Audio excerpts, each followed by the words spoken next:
Partnerships in business can be the best thing that ever happened to a company. Without knowing how to organize the partnership and how to manage it, it will fail, no matter how good it was at the start. Several of the fastest growing, most fun companies that I've ever started have been with partners. Now, it wasn't always 50-50 partnerships, but no matter how much stock they owned, I always treated them like an equal partner, because when you have two or more minds working together towards the same goal, you can achieve amazingly fast results.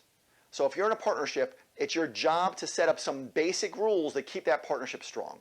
Now, with that said, there have been two companies that I used to own with partners that ended up being very costly lessons for me. Lessons that I've never repeated again, but lessons that I don't want you to go through either. Because it's faster and easier to just learn lessons from somebody who's been there, done that, than to pay the price yourself.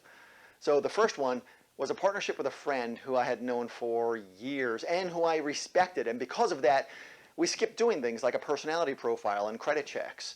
Now, that was back when I was still a really novice business person, but had we done those, I would have found out that his top two values were his family and his status in life. Now, I'm a big believer that your family should be one of your top, if not the top value in your life, but because he had those two values on the top of his list, the very first year of us being in business, after we agreed to reinvest most of our profits back into the company to help it grow, he went out and he bought a brand new luxury sports car and a new house for his mother. And by the way, his previous car wasn't really in bad shape, and his mother's place was pretty damn nice. But he needed to see growth in his status. And that caused him so much stress that he went out there and started a new bank account, and he funneled a portion of our company revenue into that new account. And that didn't last long, but it happened. And I had to walk away from that business fast. I mean, super fast. I literally gave him everything, and I told him that if his family really needed the money so badly, they could have it. Because the time and the focus it would have cost me to deal with that in any other way would have been damaging to me and me getting my momentum back into another business. And I was right, because I grew my next company within a few months, and now flash forward almost a decade, because this happened like almost 10 years ago. Flash forward almost a decade, and today his business is still struggling. And he still gets a new car almost every single year.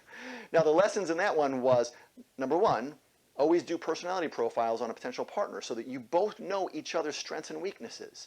And also, run a credit check so that you can see the financial track record on each other. That'll give you massive insight into that side of the partner, right? That side, the financial side of a partner, which sometimes it's their dark side, put it that way. And if that's a friend, I guess the third thing on there would be, if that's a friend that you're going into business with, it's even more important not to skip those steps. Now, the other partnership that I went into that was, not that great for me was with a team of people that had a great reputation in their industry. And I knew their company for a long time, and I watched them grow, and I knew that if I just plugged my core competencies and my relationships into their model, that'd be a game changer for that company.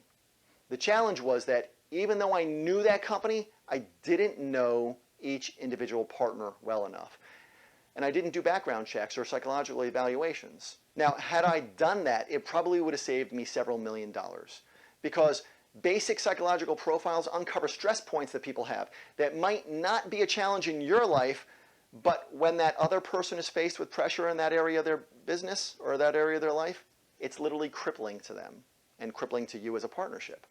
And a basic background check uncovers actions that someone may have taken in the past that throw up a red flag for you. And although there's no one test or checklist that you could do on a partner or an employee or whoever, you should have a basic list of tests that you both you and your partner are totally open to completing, so that you both know how to communicate with each other and what you might expect from the other in good times and in bad. Now, we use a variety of tests for candidates for employment, as well as our covered employees, to evaluate if they're ready to go to the next level in our company, but also with potential business partners. And I'm not going to give you my entire list, because I think you should go out there and you should do some research and you should find the ones that are best for what you're trying to accomplish. But a really great place to start for you is to research EQI 2.0. Now, I'm not part of that company. I get nothing for aiming you in that direction. But so far, we've had really good luck with them. And although we do use a variety of different tests, that one seems to currently be really more on mark than almost any other. So I'm a big believer in partnerships when you meet somebody whose strengths complement your weaknesses, who your strengths complement their weaknesses, and who has the same values you have, and who wants the same things out of the business as you do. But even when all that lines up, you still need to remember that you're the guardian of your company, and as such, it's your responsibility to make sure the partnership is a great fit. And one last note, once you go through that exercise and you're ready to move forward, the best first step is to sit in a room with just you and your partner and a great business attorney. And when I say a great business attorney, I'm speaking about one who has a track record of writing up partnership agreements. Not a general attorney or your family attorney or the guy who wrote up your will, but a great business attorney who's negotiated partnership agreements many times in the past.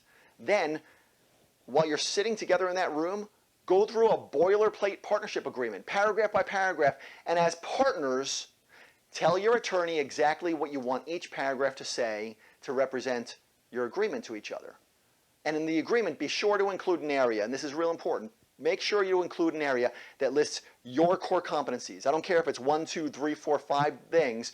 What are your core competencies? And then in another area, what are your partner's core competencies? So that if there's ever a dispute in either of those areas, right, either of those categories, the partner with the most experience gets the final vote. So for example, if you've negotiated the acquisition of 2 or 3 other companies in the past, and your partner has never been part of an acquisition, then if there's a dispute while you're trying to acquire another company, you get the final vote because you have far more experience and it's in that agreement. Documenting all of that at the start of the partnership is one of the smartest things that you could do. And getting it done in one day in a room with your attorney will save you a lot of time and money and frustration. No matter what stage of growth you're at, we all need an unbiased review of what's working and also what might not be working anymore in our business. Because the greatest cause of stagnation in any company, the reason most companies hit plateaus in their growth is because they fail to see the roadblocks that stop momentum in its tracks.